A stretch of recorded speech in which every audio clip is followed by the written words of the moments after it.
ان الحمد للہ نحمده ونصلی علی رسوله الکریم اما بعد اعوذ باللہ السمیع العلیم من الشیطان الرجیم من ہمزه ونفخه ونفثه بسم اللہ الرحمن الرحیم وقضى ربك الا تعبدوا الا اياه وبالوالدين احسانا اما يبلغن عندك الكبر احدهما او كلاهما فلا تقل لهما اف ولا تنهرهما وقل لهما قولا کریما۔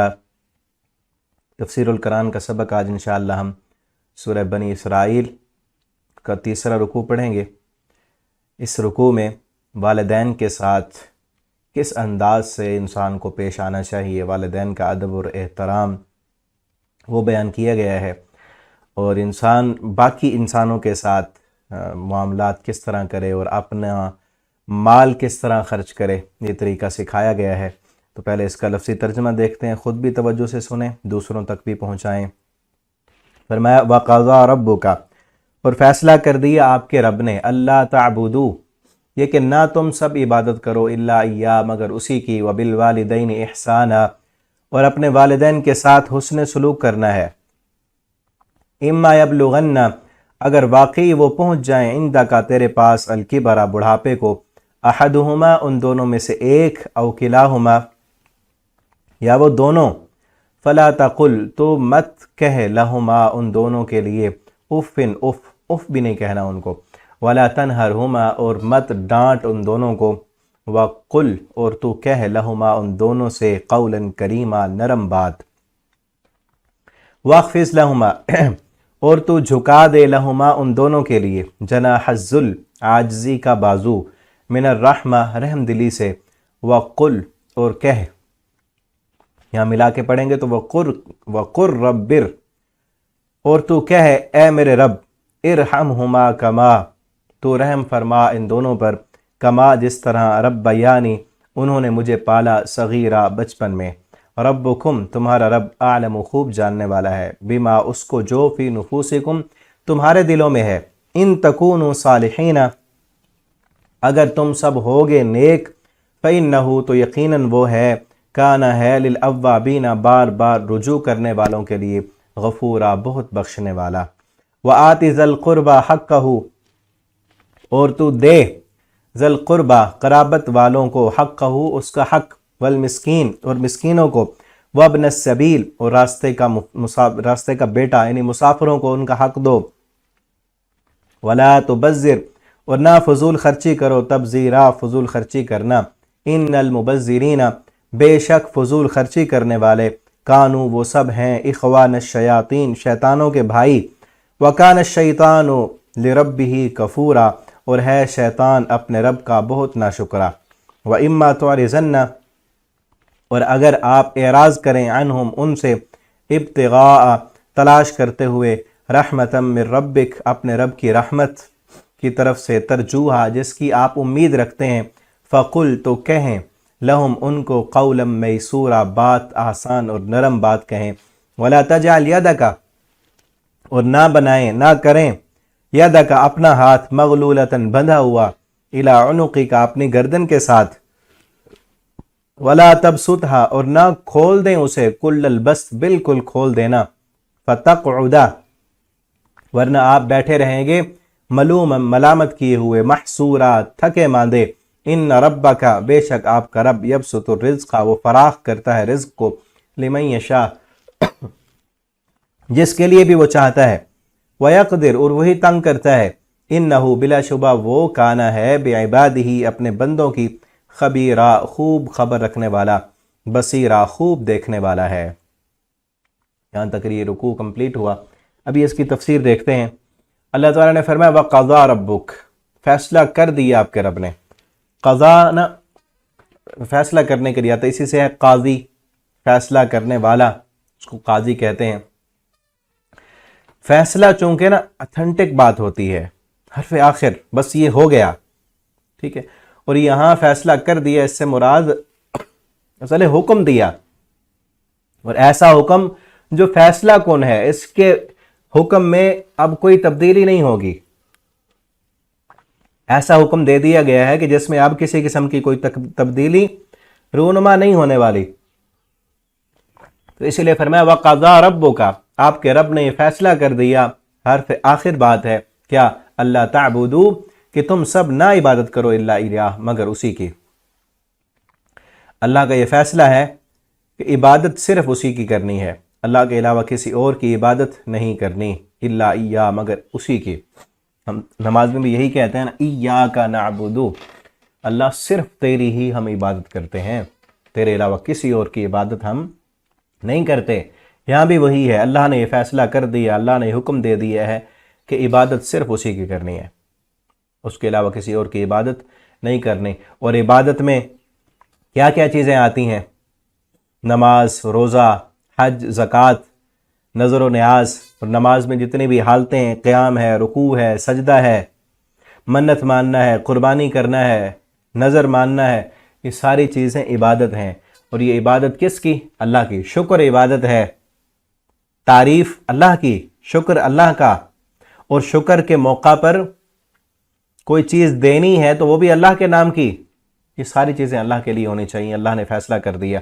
اور یہ بھی فیصلہ کیا جو اللہ کی عبادت میں، اللہ کی ذات میں، صفات میں کسی دوسرے کو شریک کرے گا، کسی پیغمبر کو، کسی انسان کو، کسی جن کو، کسی فرشتے کو اللہ کی عبادت میں، اللہ کی ذات میں، صفات میں شریک کرے گا، وہ مشرک ہے، اور ایسے انسان کا ٹھکانہ جہنم ہے۔ انہ من یشرک باللہ فقد حرم اللہ علیہ الجنہ، یہ بھی اللہ کا فیصلہ ہے۔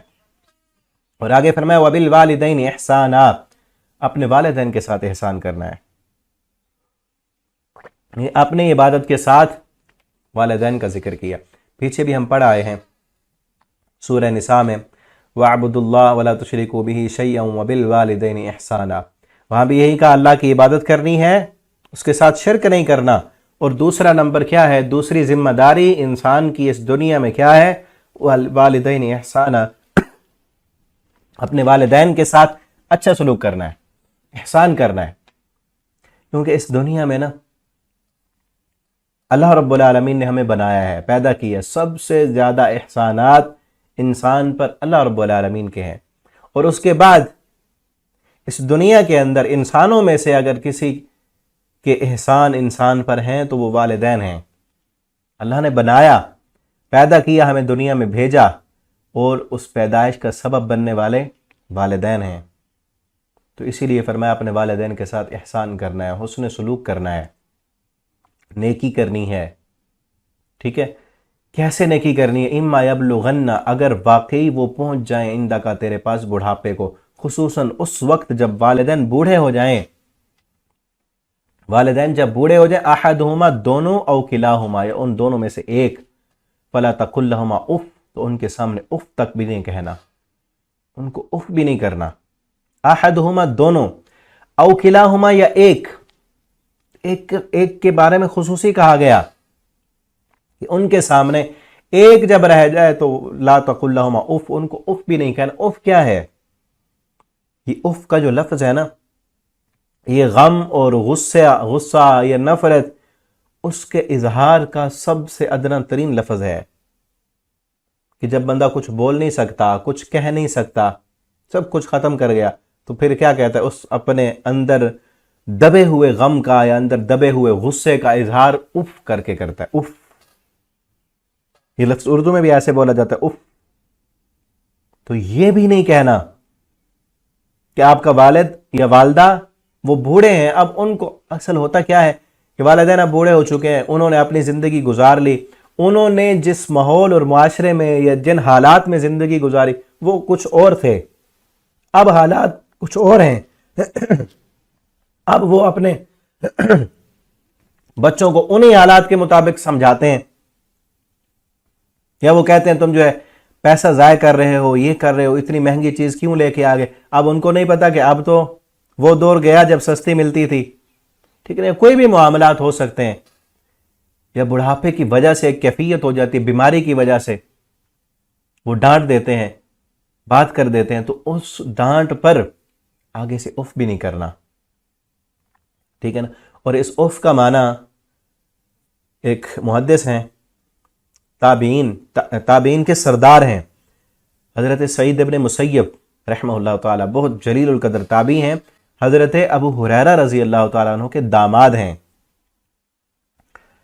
وہ اس کا معنی کرتے ہیں، ابو ہریرہ کے داماد، اور اتنے بڑے امام عالم کہ ان کی بیٹی کا رشتہ ان کے پاس، وقت کے بادشاہ آئے، انہوں نے اپنے بیٹے کے لیے ان کی بیٹی کا رشتہ مانگا، پھر انہوں نے ٹھکرا دیا، کہا کہ نہیں، میری بیٹی عالمہ ہے، تمہارے گھر میں، بادشاہ کے گھر میں جب شہزادی بن کے جائے گی، مجھے خطرہ ہے کہ کہیں عیش و آرام میں جا کر یہ اپنے رب کو نہ بھول جائے، تو اس کو رشتہ نہیں دیا، اپنے ایک شاگرد کو دیا، اپنے ہی ایک شاگرد کو رشتہ دیا۔ جب رشتہ ہو گیا، اگلے دن شاگرد پھر پڑھنے کے لیے جب جانے لگا تو ان کی بیوی اسی سعید ابن مسیب کی رحمہ اللہ، ان کی بیٹی کہنے لگی کہ جو علم میرے بابا کے پاس سے تم پڑھ کے آتے ہو نا، وہ سارا میرے بابا نے مجھے سکھایا ہوا ہے، وہ مجھ سے سیکھ لو۔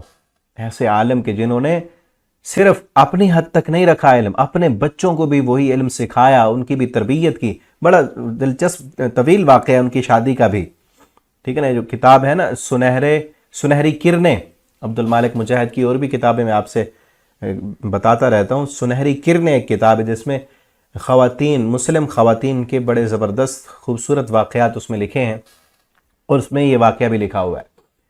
تو بات اصل یہ تھی کہ سعید ابن مسیب کا مقام کیا ہے، کتنے بڑے عالم تھے۔ وہ اس کا معنی کرتے ہیں لا تقل لہما اف، کہ اپنے والدین کے ساتھ کس طرح پیش آنا ہے، اف نہیں کرنی۔ وہ کہتے ہیں ایسے پیش آنا ہے جس طرح ایک غلام، ایک قصوروار غلام اپنے آقا کے سامنے، اپنا آقا جو سر پھرا ہے، بدخلق ہے اس کا آقا، اس کا مالک سر پھرا ہے اور ملازم قصوروار ہے، اب وہ ملازم اپنے اس سر پھرے آقا کے سامنے جس انداز سے گفتگو اور بات کرتا ہے نا، تو اپنے والدین کے سامنے بھی ویسے انداز سے گفتگو کرنی چاہیے۔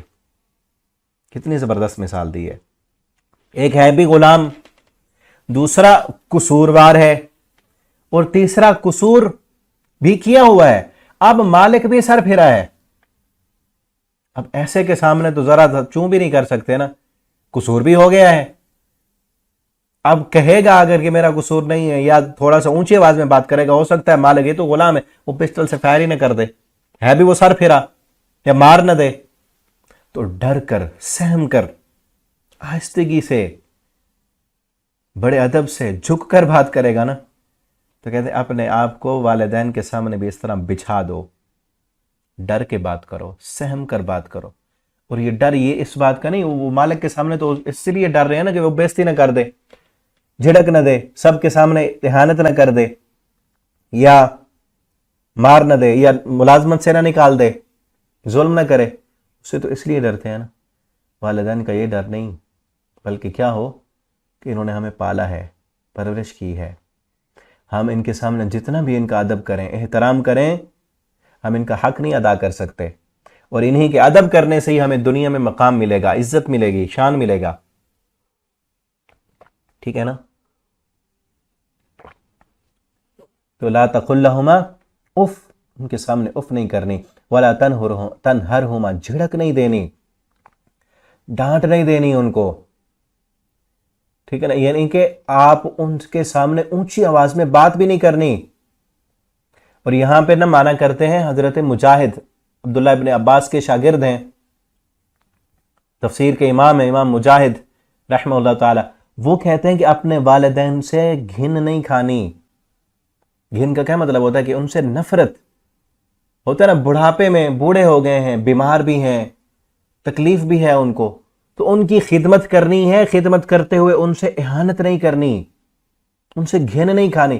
ہوتا ہے نا بچے، چونکہ بچوں سے تو ہر کوئی پیار کرتا ہے نا، وہ بچے ہیں، ان سے ہر کسی کو جو ہے وہ اچھے بھی لگتے ہیں، پیار بھی ہوتا ہے، لیکن آہستہ آہستہ جب انسان بوڑھا ہو جاتا ہے تو اس کا جسم یا اس کی باتیں، جسم بھی بوڑھا ہو گیا اور بیماری بھی ہو گئی، اور پھر باتیں بھی وہ اب ایسے کر رہے ہیں کہ سمجھ نہیں۔ اب یہ نہیں ہے کہ کچھ لوگ پڑھے لکھے لوگ تو ایسے باتیں نہیں کرتے، ان پڑھ کرتے ہیں، یا کسی خاص جو ہے قوم کے لوگ ایسے کرتے، نہیں، بلکہ فطرت ہے انسان کی، جب بوڑھا ہو جاتا ہے پھر وہ عقل جو ہے وہ ختم ہو جاتی ہے آہستہ آہستہ۔ پیچھے ہم پڑھا ہے نا، اسی پچھلے پارے میں سورۃ النحل میں اللہ فرماتا ہے کہ لِكَيْ لَا يَعْلَمَ بَعْدَ عِلْمٍ شَيْئًا، ہم ایسی عمر میں پہنچا دیتے ہیں جب جاننے کے باوجود بھی کچھ نہیں جانتے. اب ان کو کچھ نہیں پتا، ہمتیں جواب دے گئیں. اپنی صفائی ستھرائی کا بھی بعض دفعہ ایسی حالت میں بھی پہنچ جاتے ہیں، اپنی صفائی ستھرائی کا بھی وہ خیال نہیں کر سکتے.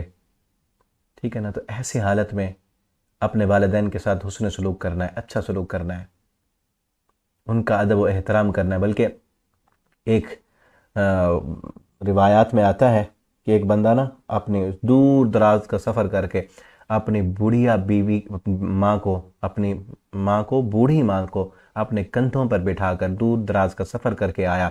بیت اللہ کا طواف کر رہا تھا، حج کرانے کے لیے لے کے آیا. اس وقت نبی کریم صلی اللہ علیہ وسلم سے پوچھتا ہے کیا میں نے اپنی اس بوڑھیا ماں کا حق ادا کر دیا؟ آپ نے فرمایا کہ تیری ماں نے جب تو پیدا ہوا تھا اس وقت تیری ماں کو جو تکلیف ہوئی تھی تو نے ابھی اس تکلیف کا بھی حق ادا نہیں کیا، تو پوری زندگی کا حق کیسے ادا کر سکتا ہے؟ ٹھیک ہے نا؟ ایک صحابی نبی کریم صلی اللہ علیہ وسلم کے پاس آیا، آ کر اپنے باپ کی شکایت کرنے لگا. شکایت کیا تھی؟ کہتا ہے کہ اللہ کے پیغمبر، میرا باپ نا مجھ سے پوچھے بغیر میرے مال میں سے پیسہ اٹھا لیتا ہے، مجھ سے پوچھتا نہیں ہے، کیونکہ مجھ سے پوچھ تو لیا کرے. اب نبی کریم صلی اللہ علیہ وسلم نے باپ کو بلوایا. جب باپ کو پتہ چلا کہ میرے بیٹے نے میری شکایت کی ہے، اس کو ناگوار گزرا. وہ راستے سے آتا ہوا نا شعر پڑھتا آ رہا تھا، عربی میں شعر پڑھ کے کہہ رہا تھا، میرے بیٹے تو چھوٹا تھا، تجھے میں کندھوں پہ اٹھاتا تھا، تجھے میں نے چلنا سکھایا، تو کوئی چیز مانگتا تھا تجھے میں وہ دیتا تھا، آج تیرے پاس کچھ آ گیا، اب میرے پاس کچھ نہیں رہا، تو اب میری شکایتیں کرنے لگ گیا ہے. اس طرح وہ شعر پڑھتا ہوا روتا ہوا آ رہا تھا. اس کو ناگوار گزرا. نبی کریم صلی اللہ علیہ وسلم کے پاس آیا تو آپ کو وحی کے ذریعے بتا دیا گیا کہ یہ بزرگ جو ہیں اپنے بیٹے کی اس ہر شکایت لگانے کی وجہ سے ناراض ہیں. آپ صلی اللہ علیہ وسلم نے پھر بیٹے کو بلایا، اس کے گریبان سے پکڑ کر ایسے ہلایا اور ہلا کر کہا، انتا و مالک لابیک، اپنے باپ کی شکایتیں لگانے والے سن، تو بھی اور تیرا مال بھی تیرے باپ کا ہے. تو کہتا ہے مجھ سے پوچھے، وہ تجھ سے کس لیے پوچھے؟ تو اس سے پوچھا کر، مال تو اس کا ہے، تو بھی اسی کا ہے، تو بھی اپنے والد کی کمائی ہے، تجھے اس نے پالا پوسا بڑا کیا پڑھایا، جس قابل آج تو ہے تیرا باپ تجھے اس قابل بنانے میں تیرے ساتھ شفقت اور محبت اور تیرے ساتھ جو ہے مل کر اس کا تعاون نہ ہوتا تو یہاں کیسے پہنچ سکتا تھا؟ والدین کا ہی تعاون ہے نا. انسان جب چھوٹا ہے بچہ، آپ دیکھیں نا والدین کے دل میں اللہ کتنی محبت اور شفقت ڈالتے ہیں کہ والد پوری محنت کر کے کوشش کر کے کما کے اپنا پیسہ مال بے لوث ان پہ خرچ کر رہا ہے، اور ماں ان کو پالنے میں، ان کی جو ہے گرمی سردی ان کو دیکھ بھال کرنے میں مصروف ہے. اسی طرح ان کو پڑھایا، خرچ کیا، لکھایا، تربیت دی، اچھا بنایا، کاروبار کر کے دیا، سکھایا، بڑا کیا، تو اب ان کا حق نہیں ہے؟ دیکھیں نا، یہ اسلام ہے، یہ دین ہے ہمارا کہ جس نے یہ سارا مقام والدین کا ہمیں سکھایا ہے. ورنہ آج یہ یورپین کلچر میں جا کے دیکھیں، جو لوگ وہاں رہتے ہیں وہاں پہ کوئی والدین کا ادب و احترام نہیں کیا جاتا، بلکہ کئی لوگوں کو تو اپنے والدین کا پتہ ہی نہیں ہوتا. وہاں پہ اولڈ ہوم بنے ہیں، بوڑھوں کو وہاں پہ جا کے چھوڑ دیا جاتا ہے. یہ اسلام نے عزت دی ہے، عظمت دی ہے کہ جتنا بھی جو بوڑھا ہوتا جائے، بڑا ہوتا جائے، اسلام نے کہا، نبی کریم صلی اللہ علیہ وسلم نے فرمایا، البرکت مع الاکابر، تمہاری برکت تمہارے بڑوں کے ساتھ ہے. بڑوں کے ساتھ مشورہ کرنے میں، بڑوں کی خدمت کرنے میں، ان کا ادب اور احترام کرنے میں. جتنا بڑا ادب کرو گے، احترام کرو گے، اتنے زیادہ اللہ دنیا میں تمہیں مقام دیں گے، برکت دیں گے. ٹھیک ہے نا؟ آج وہ لوگ بھی چاہتے ہیں کہ یہ جو ہمارا کلچر ہے اس میں ختم کر دیا جائے یہ سارا کچھ. ہاں تو ایسے ہے، میں نے ایک ویڈیو دیکھی، آپ نے بھی شاید دیکھی ہوگی، بڑی وائرل ہے وہ ویڈیو، کہ بوڑھے والدین کو نا یورپ میں بٹھا کے، بوڑھے والدین کو ان کے اولاد اپنے ہی ہاتھوں سے زہر دے رہے ہیں کہ یہ لو پی لو اور آرام سکون سے ہماری جان چھوڑ دو. اب کیا ہے، جان بوجھ کے ان کو ختم کیا جا رہا ہے، مارا جا رہا ہے. اور کئی والدین تو، بچے تو باقاعدہ جب بوڑھے ہو جاتے ہیں والدین خود اٹھا کے ان کو اولڈ ہوم میں چھوڑ کے آ جاتے ہیں، اور یہ بھول جاتے ہیں کہ ایک دن ہمارے ساتھ بھی ایسے ہونے والا ہے. ٹھیک ہے نا؟ اور جب بوڑھے ہو جائیں تو ان کو ان کی اولاد آگے جو ان کی اولاد ہوتی ہے، ان کے پوتے پوتیاں نواسے نواسی، ان کو پیار بھی نہیں کرنے دیتے کہ ان کی بیماریاں ہمارے بچوں کو نہ لگ جائیں، دور، گھر سے دور۔ اب وہ اولڈ ہوم میں آپ اپنی آخری زندگی کے سانسیں گزارتے ہیں۔ بلکہ ایک تو میں نے کلپ دیکھا پچھلے دنوں، اس کے کلپ فیس بک پہ دیکھا، اس پہ لکھا ہوا تو یہی تھا کہ چائنا میں ایسے کرتے ہیں، اب پتہ نہیں وہ حقیقت ہے یا کسی فلم کا کلپ ہے، وہ ایسے تھا کہ بوڑھے اپنی ماں کو نا، بوڑھی ماں کو، بوڑھے والدین کو رسیوں سے باندھ کر کسی پہاڑی سے دھکا دیا جا رہا تھا، دھکا دے رہا ہے بندہ، اور لکھا تھا کہ چائنا میں ایسے کرتے ہیں کہ جس کے والدین بوڑھے ہو جائیں اور چل پھر نہ سکتے ہوں تو رسیوں سے باندھ کر اوپر لے جاتے ہیں اور پہاڑوں سے دھکا دے دیتے ہیں ان کو، اور ان کو گدھ اور پرندے اور جانور نوچ کے کھا جاتے ہیں۔ جس نے کلپ اپلوڈ کیا اس نے تو یہ لکھا ہوا تھا، واللہ عالم حقیقت کیا ہے، شاید کسی فلم یا ڈرامے کا کلپ ہو، کیونکہ انسانیت کے بھی خلاف ہے یہ کام۔ زہر دینا تو سمجھ آتا ہے نا کہ ختم کر دیا، بس جاؤ تم سکون سے دنیا سے رخصت ہو جاؤ، لیکن ہم دیکھیں، اللہ کا شکر ادا کریں کہ اللہ نے ہمیں مسلمان بنایا ہے، اللہ نے ہمیں دین کی سمجھ دی ہے، تو اپنے بچوں کو بھی دین پڑھائیں، قرآن پڑھائیں، تاکہ کل کو ان کے والدین کا، ان کو اپنے والدین کا ادب پتہ ہو، احترام پتہ ہو، ان کو پتہ ہو کہ ہماری برکت ہمارے والدین کے ساتھ ہے۔ یہ نبی کریم صلی اللہ علیہ وسلم نے فرمایا، تیرا بوڑھا باپ، اپنے صحابہ سے فرمایا کہ تمہارا باپ اور ماں تمہارے لیے جنت بھی ہیں اور جہنم بھی ہیں، تمہاری مرضی ان کی خدمت کر کے اللہ کی جنت حاصل کر لو، تمہاری مرضی ان کا دل دکھا کے، ان کو ناراض کر کے جہنم خرید لو۔ اسی طرح ایک اور حدیث آپ صلی اللہ علیہ وسلم ممبر پر چڑھتے ہوئے جب آپ نے 3 مرتبہ آمین کہی، صحابہ نے پوچھا تو اس میں سے آپ نے فرمایا کہ میرے پاس جبریل امین آئے، انہوں نے آ کر بد دعا دی، 3 بد دعائیں کی، ان میں سے ایک کیا تھی کہ جو بندہ اپنے بوڑھے والدین کو ان کے بڑھاپے میں پالے، ان کی خدمت کر کے اللہ کی جنت حاصل نہ کر سکے، وہ بندہ تباہ ہو جائے، وہ برباد ہو جائے، اس کی تباہی بربادی دنیا دیکھے گی۔ جو انسان اپنے والدین کا ادب نہیں کرتا، احترام نہیں کرتا، ان کی خدمت نہیں کرتا، جس کے پاس آج دیکھیں نا حالت یہ ہو چکی ہے، کئی کلمہ پڑھنے والے ہمارے ملک میں بھی، کلمہ پڑھنے والے بوڑھے والدین، بوڑھی ماں کی دوائی لینے کے لیے اس کے پاس ٹائم نہیں ہے، وقت نہیں ہے، اور سکون لینے کے لیے دربار پر، مزار پر، بابوں کے پاس، پیروں کے پاس دعا کرانے کے لیے گیا ہوا ہے۔ سب سے بڑا پیر آپ کا باپ ہے۔ دوسروں سے جا کے دعائیں کرانے کی ضرورت نہیں ہے، اپنے والدین کی خدمت کرو، اور پھر ان کو کہنے کی بھی ضرورت نہیں ہے، ان کو راضی کرو، ان کا دل خوش کرو، ان کی خدمت کرو کہ وہ خود بخود دعائیں دیں۔ کسی پیر کے پاس جانے کی ضرورت نہیں، کسی اور بزرگوں کو کہنے کی ضرورت نہیں، ان سے بڑے بزرگ اور کیا ہوں گے، باقیوں نے پتہ نہیں دل سے دعا کرنی بھی ہے نہیں کرنی، یہ تو دل سے دعا نکلے گی، ٹھیک ہے نا۔ اور کئی لوگ، بلکہ کل ایک ویڈیو دیکھی، ایک بدبخت بیٹا اپنے باپ کو مار رہا ہے، مار مار کے زخمی کر دیا بیچارے کو، کس وجہ سے کہ یہ زمین نہیں دیتا، جائیداد نہیں دیتا مجھے۔ کئی زمینوں جائیدادوں کے جھگڑے، والدین کا ادب نہیں کرتے۔ اصل وجہ قصور ان والدین کا بھی ہے کہ بچوں کو دین نہیں سکھایا، دین نہیں پڑھایا، دنیا کا حریص بنا دیا، اب آج وہ اسی دنیا کی خاطر اپنے والدین سے بھی لڑ رہے ہیں۔ تو ہمیں چاہیے ہم اپنے والدین کا، جن کے والدین زندہ ہیں، ادب کریں، احترام کریں، ان کی خدمت کریں، اور اپنے بچوں کو بھی والدین کا ادب کرنا سکھائیں، ان کا احترام کرنا سکھائیں۔ یہاں ایک اور نقطہ ہے، لا تقل لهما اف ولا تنهرهما، یہاں کا احدهما، ان دونوں میں سے ایک، یا او کلاهما، یا وہ اکیلا رہ جائے، اکیلا باپ بچ گیا ہے یا اکیلی ماں بچ گئی ہے، اب زیادہ خیال رکھنے کی ضرورت ہے ان کی۔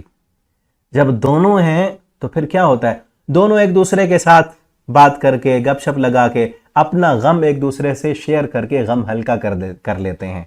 ہوتا ہے نا ایسے، اولاد کا غم، کسی نے کوئی بات کر دی، کسی نے کوئی، والدین نے کیا مشورہ دیا تھا، اس نے کوئی اور کام کر لیا، اب وہ باپ آ کے باپ ماں کو بتاتا ہے کہ دیکھ تیرے بیٹے نے یوں کر دیا، میں نے اس کو یوں کہا تھا، اس نے یوں کیا۔ ماں جو ہے وہ باپ کو شکایت کر لیتی ہے، یعنی اپنا ایک دوسرے سے شیئر کر کے غم ہلکا کر لیتے ہیں۔ اب اللہ فرماتے ہیں ان دونوں میں سے، 2 ساتھیوں میں سے، ان میں سے ایک ساتھی کو اگر میں اٹھا لوں تو اب اکیلا بچ گیا ہے، اب اس کو تو اف بھی نہیں کہنا۔ اب اگر تم تھوڑا سا بھی دکھ دو گے تو وہ شیئر کس سے کرے گا، کس کو جا کے کہے گا؟ وہ تو اب اندر ہی اندر کٹتا رہے گا نا، اب تو کسی کو بتا بھی نہیں سکتا۔ تو اس لیے لا تقل لهما اف، جب ان دونوں میں سے اکیلا رہ جائے تو اب اس کا ساتھی بھی ختم ہو گیا، غم زندگی کا ساتھی، خوشی اور غمی کا ساتھی، غم شیئر کرنے والا، خوشیاں شیئر کرنے والا، اب وہ کس سے کہے؟ اولاد کا دکھ اور درد یا اولاد کی جو تکلیف دی ہوئی ہے یا اولاد کی جو غلطی ہے وہ دوسروں کو، جو سمجھدار والدین ہوتے دوسروں کو تو نہیں بتاتے نا، آپس میں شیئر کرتے ہیں ایک دوسرے سے کہ اس نے یوں کر دیا، میں نے تو اس کو یوں کہا تھا، وہ کسی کو کہہ بھی نہیں سکتے، تو فرمایا لا تقل لهما اف، اب خصوصی طور پر ان کے سامنے اف بھی نہیں کرنی اور جھڑک بھی نہیں دینی، وَقُلْ لَهُمَا قَوْلًا كَرِيمًا، وَقُلْ لَهُمَا، اور تو کہے ان دونوں سے، قَوْلًا كَرِيمًا، بڑی نرم بات، بڑی عزت والی بات، عزت والی بات بھی اور نرم بات بھی عزت والی ہو اور انداز بھی بڑا نرم ہو، اور انداز میں نے بتایا ہے، سعید ابن مسیب کہتے ہیں جس طرح ایک قصوروار غلام اپنے سر پھرے مالک سے پیش آتا ہے، جھک کر ادب سے، احترام سے، ڈرتے ہوئے، ایسا انداز انسان کو اختیار کرنا چاہیے اپنے والدین کے سامنے۔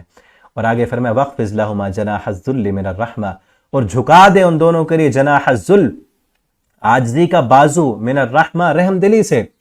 جناح اثر کہتے ہیں پر کو، پرندوں کا جو پر ہوتا ہے نا اس کو جناح کہتے ہیں، عاجزی کا بازو یعنی پر، بازو بھی انسان کے وہ پروں کی طرح ہوتے ہیں نا، جھکا دے۔ پرندے کو دیکھا ہے، خصوصاً مرغی جس کے چھوٹے چھوٹے بچے ہوں، جب خطرہ ہوتا ہے نا، خطرہ منڈلاتا ہے تو فوراً اپنے پروں کو پھیلا لیتی ہے اور بچے دوڑ کر اس مرغی کے پروں کے نیچے چھپ جاتے ہیں۔ یہاں بھی وہی لفظ اللہ نے بولا ہے، جس طرح شفقت اور محبت سے وہ ماں اپنے بچوں کو چھپا لیتی ہے نا، اسی طرح والدین نے بھی کیا ہے نا اپنے بچوں کے لیے، جب وہ چھوٹے تھے ان کو سردی سے بچایا، گرمی سے بچایا، لوگوں کی باتوں سے بچایا، برے ماحول سے بچایا، ماحول کے اثرات سے بچایا، ان کو حالات سے بچایا، ساری محنت کی، اپنی جوانی ان کے لیے قربان کر دی، اب وہ بوڑھے ہو گئے ہیں تو فرمایا آپ بھی اپنا بازو نرمی کا ان کے لیے جھکا دیں۔ آپ کے پاس مال ہے تو ان کے لیے، ان کے سامنے کوئی ان کو جھجک نہیں ہونی چاہیے، کسی چیز کی ان کو کمی نہیں ہونی چاہیے۔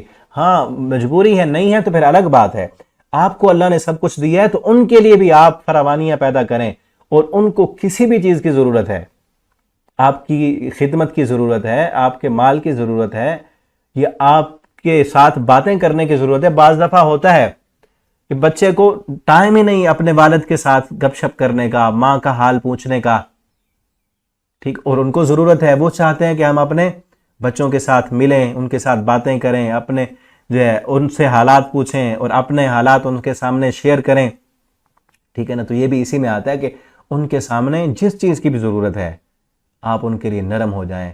جس طرح والدین ایسے ہوتے ہیں نا کہ بچے کو والدین کے ٹائم کی ضرورت ہے، ماں کے ٹائم کی ضرورت ہے، تو کتنا ٹائم اس کو دے رہی ہے، کیا کچھ اس کے لیے کر رہی ہے۔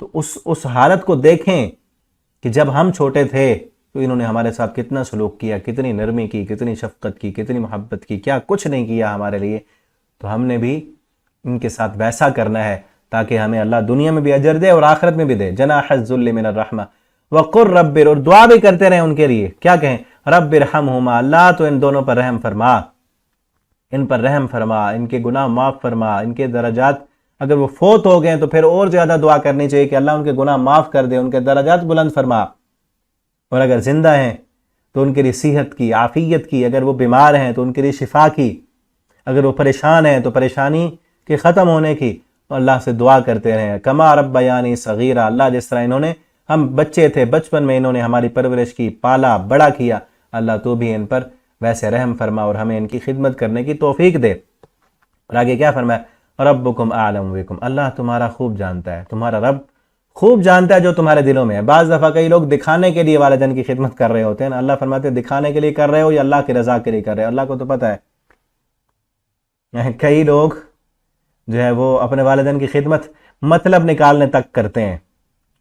ابھی پچھلے دنوں مجھے ایک دوست بتا رہے تھے، ان کے والد بوڑھے ہیں اور بیمار بھی رہتے ہیں، کہتے ہیں میرا جو فلاں بھائی ہے نا، وہ ہفتے سے نا روزانہ میرے والد کے آ کے پاؤں دباتا ہے، مجھے نہیں پتا تھا، کہ پہلے تو میں دباتا تھا، اب مجھے نہیں پتا تھا کہ یہ 10 دن سے کیوں آ رہا ہے۔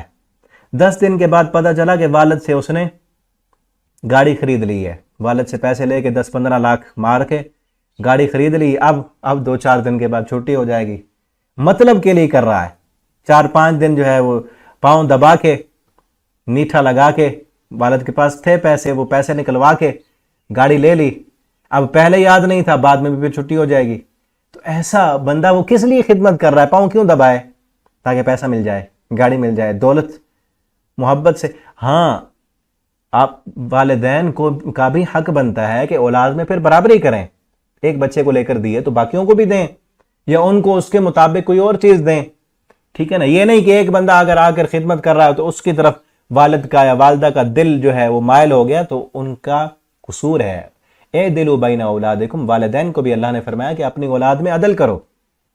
اور ہاں اگر ایک بچہ زیادہ خدمت کر رہا ہے دوسرا کم کر رہا ہے تو وہ ان کا قصور ہے. جو زیادہ خدمت کر رہا ہے اس کو زیادہ خدمت کرنے کی وجہ سے اللہ زیادہ اجر دیں گے. جو کم خدمت کرتا ہے اس کو کم اجر ملے گا. جو نہیں کر رہا تو وہ مجرم ہے.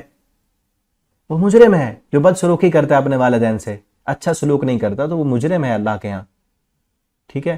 اسی طرح والدین کو چاہیے اپنے اولاد میں عدل کریں. یہ نہ ہو کہ ایک بچہ اگر زیادہ خدمت کرتا ہے تو اس کو زیادہ دے دیں اور دوسروں کا حق جو ہے وہ مارا جائے. ایسے نہیں کرنا.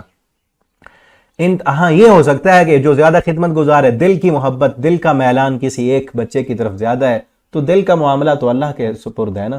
دل تو انسان کے بس میں نہیں ہے. جن چیزوں میں اختیار ہے برابری کرنے کا ان میں برابری کرنی چاہیے. نبی کریم صلی اللہ علیہ وسلم بھی فرماتے تھے نا، اے اللہ جس کا میرے پاس اختیار ہے وہ تو میں عدل کرتا ہوں، لیکن میرا دل زیادہ عائشہ کی طرف ہے، ان سے زیادہ محبت ہے، اب دل تو میرے بس میں نہیں ہے تو وہ مجھے معاف کرنا. ان تکونوا صالحین، اگر آپ نیک ہو فإنہ کان للأوابین غفورا، اللہ اوابین کو معاف کرنے والا ہے. اوابین کہتے ہیں بار بار اللہ کی طرف رجوع کرنے والے.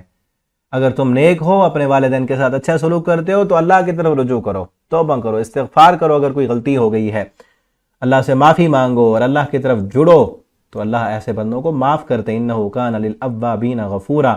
آگے فرمایا آت ذی القربی حقہ، اپنے قریبی رشتہ داروں کو ان کا حق دو. والدین کے ساتھ حسن سلوک کے بعد کیا ہے؟ قریبی رشتہ دار.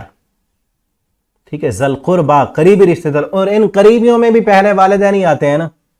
آپ صلی اللہ علیہ وسلم سے پوچھا کسی صحابی نے، اللہ کے پیغمبر میرے اچھے سلوک کا زیادہ مستحق کون ہے؟ آپ نے فرمایا تیری ماں ہے.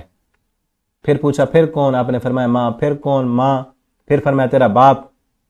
پھر اور حدیث میں آتا ہے پھر اقرب فالاقرب، پھر قریبی جو اس سے زیادہ قریبی ہیں وہ پھر قریبی ہیں، پھر قریبی. ان کا حق ہے، ان کو ان کا حق دو کہ ان کے ساتھ بھی اچھا سلوک کرنا ہے، ان کا ادب و احترام کرنا ہے. ان کو کسی چیز کی ضرورت ہے اور آپ ضرورت پوری کر سکتے ہیں تو ان کی وہ ضرورت پوری کرنی ہے. ٹھیک ہے نا؟ والمسکین، مسکینوں کو بھی، مسافروں کو بھی. ٹھیک ہے؟ مسکین میں فقراء، مساکین، غریب. مسکین اصل اسے کہتے ہیں کہ جس کے پاس آمدن کم ہو، اس کا خرچہ زیادہ ہو، پورے نہ ہوتی ہو اس کی، تو مسکین ہے. اور مسافر.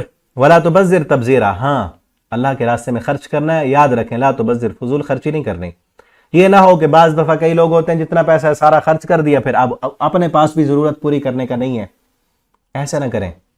ٹھیک ہے؟ تبذیرہ، فضول خرچی نہ کریں. ان المبذرین کانوا اخوان الشیاطین، بے شک فضول خرچی کرنے والے شیطانوں کے بھائی ہیں. شیطان کا بھائی کیوں کہا؟ کیونکہ شیطان نہ فضول خرچی سے، اسراف سے بڑا خوش ہوتا ہے. فضول خرچی کرنے سے، فضول خرچی کرنے والا شیطان کا مشن پورا کر رہا ہوتا ہے. شیطان کا مشن کیا ہے؟ پیچھے ہم پڑھا ہے، شیطان چاہتا ہے انما یرید الشیطان ان یوقع بینکم العداوہ والبغضاء فی الخمر والمیسر ویصدکم عن ذکر اللہ. شیطان یہ چاہتا ہے ان یوقع بینکم العداوہ، کہ وہ تمہارے درمیان بغاوت، عداوت اور دشمنی پیدا کر دے. شیطان آپس میں ایک دوسرے کو لڑوانا چاہتا ہے. ہم انسانوں کو، بھائیوں کو، رشتہ داروں کو ایک دوسرے کے ساتھ لڑوانا چاہتا ہے. یہ شیطان کا مشن ہے. کس کے ساتھ؟ جوے کے ساتھ، شراب کے ساتھ، اور تبذیر، فضول خرچی کرنے کے ساتھ بھی آپس میں نفرت بڑھتی ہے. کیسے نفرت بڑھے گی؟ عداوت بڑھے گی. آپ دیکھیں نا کہ ایک بندہ فضول خرچی، فضول ایک بندے کی شادی ہے، سیٹھ صاحب ہیں، بڑے ہیں، دولت والے، پیسے والے، اس کی شادی ہو رہی ہے، اس کی بیٹی کی شادی ہے یا اس کے بیٹے کی شادی ہے، اور اس پہ فضول خرچ ہو رہا ہے. بیٹی کی شادی پر اس نے کروڑوں خرچ کر دیے محض دکھلاوے کے لیے، ریاکاری کے لیے، اور کروڑوں روپے، اربوں روپے خرچ کر دیے. ہم دیکھتے ہیں نا میڈیا پہ کتنا آ رہا ہوتا ہے. اب اسی بڑے وہ افسر سیٹھ اس کی شادی میں اتنا کروڑوں خرچ ہو رہا ہے، اور اسی کا ایک ملازم جس کو 10-15-20 ہزار تنخواہ ملتی ہے، یا اس کا ہمسایہ غریب وہ دیکھ رہا ہے، ملازم دیکھ رہا ہے کہ اتنا کروڑوں روپیہ اڑایا جا رہا ہے فضول میں، اور اس کی وہ اپنی بیٹی کی شادی نہیں کر پا رہا۔ کس لیے؟ کیونکہ اس کے پاس پیسے نہیں ہیں۔ اور ایسے لوگ جب خرچ کرتے ہیں، اتنے مشوریاں کرتے ہیں، تو پھر غریبوں کے لیے تو وبال بن جاتا ہے نا، جب دکھلاوا کرتے ہیں کہ فلاں کو یہ ملا، فلاں کو یہ ملا۔ اسی لیے کہتے ہیں نا ہم جہیز لعنت ہے، ورنہ اپنے مرضی کے لیے اپنی ضرورت کا سامان دینا جس میں دکھلاوا ریاکاری نہ ہو تو جائز ہے۔ یہ جہیز لعنت کب بنتا ہے؟ جب اتنا بڑا خرچہ کر کے، اتنا زیادہ پیسہ دے کر لوگوں کو دکھا دیا، اب پھر دیکھنے کے لیے آتے ہیں، پھر ایک دوسرے کے ساتھ کمپیریزن شروع ہو جاتا ہے، فلاں یہ لے کے آیا، فلاں کو یہ ملا، فلاں کو یہ ملا، تم کیا لے کے آئے ہو؟ تم کیا دو گے؟ شادی سے پہلے ڈیلنگ ہو رہی ہوتی ہے، فلاں نے تو یہ دیا تھا، تم کیا دو گے؟ ایسے بدبخت بھی لوگ موجود ہیں جو شادی سے پہلے بیٹی والوں سے جا کے ڈیمانڈ کرتے ہیں، پوری لسٹ بنا کے دیتے ہیں، فلاں فلاں چیز لینی ہے، فلاں فلاں کمپنی کے لینی ہے۔ ایسے لوگوں کو تو مرد وہ اپنے ذات سے مٹا دیں کہ وہ مرد ہیں۔ ضروریات کو پورا کرنا، گھر بنانا، گھر کی ضروریات پوری کرنا تو مرد کی ذمہ داری ہے، تم مرد ہو، ساری چیزیں تمہاری بیوی لے کے آئے، تم کیا کرو گے؟ اس بوڑھے باپ پر اب دیکھیں نا، بات دور نکل جاتی ہے۔ پھر اصل جو بات میں بتا رہا تھا، کروڑوں روپے وہ خرچ کر رہا ہے اور اس کا ملازم دیکھ رہا ہے اسے کہ کروڑوں فضول خرچی میں ضائع کیا جا رہا ہے، اور میرے پاس اپنی بیٹی کی شادی کرنے کے تھوڑے سے بھی پیسے نہیں ہیں۔ اب اس کے دل میں طوفان اس اپنے سیٹ کے خلاف اٹھے گا کہ نہیں اٹھے گا؟ نفرت اٹھے گی کہ نہیں اٹھے گی؟ کہ اس کو فضول خرچیاں نظر آتی ہیں، شہرت نظر آتی ہے، میں نظر نہیں آتا اس کو، یہ چلو مجھے نہ دے، یہ کام تو نہ کرے نا، ہمارے لیے تو راستے مشکل نہ کرے۔ پھر کبھی نہ کبھی اتنے جب زیادہ طوفان ہو جاتے ہیں، طوفان اٹھتے ہیں، اس کا دل چاہے گا کہ اس کے چوری کروں، ڈاکہ ڈالوں یا چھین لوں اس کا مال۔ ایسے کام کرنے سے پھر کیا ہوگا؟ آپس میں دشمنیاں بڑھیں گی، لڑائیاں ہوں گی، عداوتیں ہوں گی۔ تو اس لیے کہا فضول خرچی کرنے والے شیطان کے بھائی ہیں۔ فضول خرچی کرنے سے شیطان کا مشن پورا ہوتا ہے کہ آپس میں بغاوت، بغض، نفرت وہ جنم لیتی ہے۔ یہ ایک شادی میں کروڑوں کا کھانا آدھا ضائع کر دیا گیا، اور ہمسائے میں جو ہے فقیر غریب بھوکے، ان کے پاس ہے ہی نہیں کچھ کھانے کو۔ ادھر سودی نظام اور کمانے والے امیر سے امیر تر بنتے جا رہے ہیں، اور دوسرا ان کو لوٹا جا رہا ہے۔ غریب دن بدن غریب سے غریب تر ہوتا جا رہا ہے، تو ایک دوسرے کے ساتھ نفرت نہیں آئے گی، لڑائیاں نہیں شروع ہوں گی۔ تو جوے سے، سود سے، فضول خرچی سے شیطان ایک دوسرے کو دشمن بناتا ہے۔ اسی لیے کہا گیا کہ شیطان کے بھائی ہیں۔ وَإِمَّا تُعْرِضَنَّ، اب ایک اور اہم ترین بات اس آیت میں کی جا رہی، وَإِمَّا تُعْرِضَنَّ عَنْهُمُ ابْتِغَاءَ رَحْمَةٍ مِّن رَّبِّكَ، پیچھے ہے نا کہ والدین کے ساتھ اچھا سلوک کرنا ہے، رشتہ داروں کو ان کا حق دینا ہے، آپ پر اللہ نے رحمت کی ہے، مال دیا ہے، اللہ نے سب کچھ دیا ہوا ہے، تو دوسروں پر خرچ کرنا ہے۔ لیکن یہاں کہا کہ اما تُعْرِضَنَّ، اگر آپ اعراض کریں انہم ان سے، ابتغاء رحمت من ربک، اپنے رب کی رحمت کو تلاش کرتے ہو، یعنی آپ سے کوئی چیز کوئی لینا چاہتا ہے، آپ کے پاس وہ چیز نہیں ہے، لیکن آپ یہ نہیں کہتے کہ نہیں ہے، یہ بھی اللہ کی ناشکری ہوتی ہے نا کہ آپ کہیں میرے پاس کچھ نہیں ہے، بلکہ آپ کیا کرتے ہیں؟ آپ امید رکھتے ہیں، ابتغاء رحمت من ربک، آپ اپنے رب کی رحمت کی امید بار ہیں کہ ہاں اللہ ضرور دے گا، ہمیں آ جائے گا، کیا ہو گیا، حالات ماڑے آ گئے تو حالات بدل جائیں گے، کیا ہوا ابھی نہیں ہے، کاروبار میں نقصان ہو گیا تو کل کو مل جائے گا، ترجوحا جس کی آپ اللہ سے امید رکھتے ہیں، تو پھر کیا کریں؟ فَقُلْ لَهُمْ قَوْلًا مَيْسُورًا، کہ جن کو نہیں دینا نا، آپ ان سے آسان اور نرم بات کریں، ان کو جھڑکیں تو نہ، خصوصاً والدین، یہاں بھی قریبی رشتہ دار یا کوئی اور مانگنے والے، والدین کہتے ہیں دوائی لو یا کسی چیز کا وہ مطالبہ کر دیتے ہیں، یا آپ کے بچے آپ سے مطالبہ کرتے ہیں، آپ کے پاس ابھی وہ چیز نہیں ہے، تو کیا کریں؟ قُلْ لَهُمْ قَوْلًا مَيْسُورًا، بات تو نرم کریں نا، جھڑک نہ دیں۔ بعض دفعہ کئی والدین بچوں کو جھڑک دیتے ہیں، اب بچے کو کیا پتا، وہ تو بیچارہ کسی سے دیکھ کے آیا، اس نے کہا مجھے بھی سائیکل لے کے دو، مجھے بھی موبائل لے کے دو، فلاں لے کے دو، اس کو پیار سے سمجھائیں، قُلْ لَهُمْ قَوْلًا مَيْسُورًا، آسان بات کریں۔ اسی طرح والدین وہ کسی چیز کا مطالبہ کرتے ہیں، بوڑھے ہیں، آپ کے پاس اب حالات نہیں کہ وہ چیز لے کے دیں یا ان کا وہ مطالبہ پورا کریں، تو کیا کہیں؟ ہاں انشاءاللہ اللہ کرم کریں گے، ہو جائے گا، ٹھیک ہے، درست ہو جائے گا۔ اور یہاں صرف پیسے کی بات نہیں ہے، پیسہ دینا صرف پورا نہیں ہوتا، کئی اور چیزیں بھی ہوتی ہیں. وقت دینا، پیسے زیادہ قیمتی ہے وقت. آپ وقت نہیں دے پا رہے کسی کو. مثلا آپ قرآن پڑھنا شروع کر رہے ہیں، آپ قرآن پڑھتے ہیں، قرآن پڑھنے کے لیے آپ نے وقت نکالنا شروع کیا، کسی اور کو نہیں دے پا رہے. مثلا آپ میں سے کئی پڑھنے والی خواتین ہیں، قرآن پڑھنا شروع کیا تو وہ شوہر کو آپ جو ہے وہ یہ شکایت ہے کہ جب سے قرآن پڑھنا شروع کیا مجھے پورا ٹائم نہیں دیتی. یا کوئی شوہر ہے تو وہ بیوی کو شکایت ہے کہ جب سے قرآن پڑھنا شروع کیا، پڑھانا شروع کیا تو مجھے ٹائم پورا نہیں دیتے، بچوں کو ٹائم پورا نہیں دیتے. ہوتا ہے نا ایسے. اور اکثر مجھے تو میری بیوی کی میرے ساتھ شکایت یہی ہوتی ہے کہ ٹائم پورا نہیں دیتے آپ جب بھی آتے ہیں کبھی پڑھانا ہے، کبھی سبق ریکارڈ کرنا ہے، کبھی، اور اکثر پھر موبائل پہ جو ہے گروپ بھی ہیں اور بھی ہیں، مسئلے پوچھتے رہتے ہیں.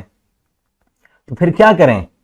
اس وقت کیا غصے میں آ جائیں کہ میں کوئی ان سا غلط کام کر رہا ہوں، یا میں کون سا غلط کام میں نے شروع کر دیا؟ میں بھی تو قرآن پڑھ رہی ہوں نا، میں بھی تو اچھا کام کر رہا ہوں، میں بھی تو دین سکھا رہا ہوں. کیا کریں؟